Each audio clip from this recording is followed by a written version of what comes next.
എന്തിന് ഒരു എഡ്യൂക്കേഷൻ ഇൻസ്റ്റിറ്റ്യൂഷനിൽ ഒരു വിസിറ്റർ മാനേജ്മെൻറ്റോ അതല്ലെങ്കിൽ റിസപ്ഷൻ മാനേജ്മെൻറ്റോ ഒക്കെ ആവശ്യമായിട്ട് വരുന്നു? ഒരു എഡ്യൂക്കേഷൻ ഇൻസ്റ്റിറ്റ്യൂഷനിൽ മൾട്ടിപ്പിൾ ടൈപ്പ് പേഴ്സൺസ് വിസിറ്റ് ചെയ്യുന്നുണ്ടാവും. സ്റ്റുഡൻസ്, പാരൻസ്, ഗാർഡിയൻസ്, ടീച്ചേഴ്സ്, മറ്റുള്ള വിസിറ്റേഴ്സ്, പ്രിൻസിപ്പളിനെ മീറ്റ് ചെയ്യാൻ വരുന്നവർ, മറ്റു കുറേ ടൈപ്പുള്ള ആളുകൾ അവിടെ വിസിറ്റ് ചെയ്യുന്നുണ്ടാവും. ഇങ്ങനെയുള്ള സമയങ്ങളിൽ ഈ വിസിറ്റേഴ്സിൻ്റെ കംപ്ലീറ്റ് ഡീറ്റെയിൽസ് നമുക്ക് കളക്ട് ചെയ്ത് വെക്കുകയും അവരെ കറക്റ്റായിട്ട് ട്രാക്ക് ചെയ്യുകയും ചെയ്യുക എന്നുള്ളത് വളരെ ഇമ്പോർട്ടൻ്റ് ആയുള്ള കാര്യമാണ്. നമുക്കറിയാം നമ്മുടെ ഇൻസ്റ്റിറ്റ്യൂഷനിലുള്ള സ്റ്റുഡൻസിൻ്റെ പ്രൈവസിയും അവരുടെ ഒരു സേഫ്റ്റി കാര്യങ്ങൾക്കെല്ലാം തന്നെയും എല്ലാ പാരൻസും ഇമ്പോർട്ടൻസ് കൊടുക്കുന്നുണ്ട്.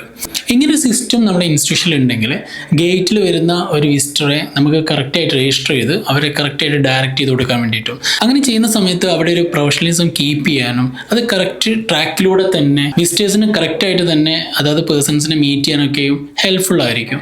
അങ്ങനെയൊക്കെ ചെയ്യുന്ന സമയത്താണ് നമ്മുടെ ഇൻസ്റ്റിറ്റ്യൂഷൻ്റെ സ്ട്രക്ചറിനെ കറക്റ്റായിട്ട് നമുക്ക് യൂസ് ചെയ്യാൻ വേണ്ടി പറ്റുന്നുണ്ടാവും. ഇങ്ങനെ ചെയ്യുന്നതിലൂടെ ഇൻസ്റ്റിറ്റ്യൂഷനിൽ വരുന്ന ഗസ്റ്റുകൾക്ക് അല്ലെങ്കിൽ വിസിറ്റേഴ്സിന് നല്ലൊരു എക്സ്പീരിയൻസും ഇതിലൂടെ ഇൻസ്റ്റിറ്റ്യൂഷന് ഒരു ഗുഡ് നെയിം ഉണ്ടാകുന്നതായിരിക്കും.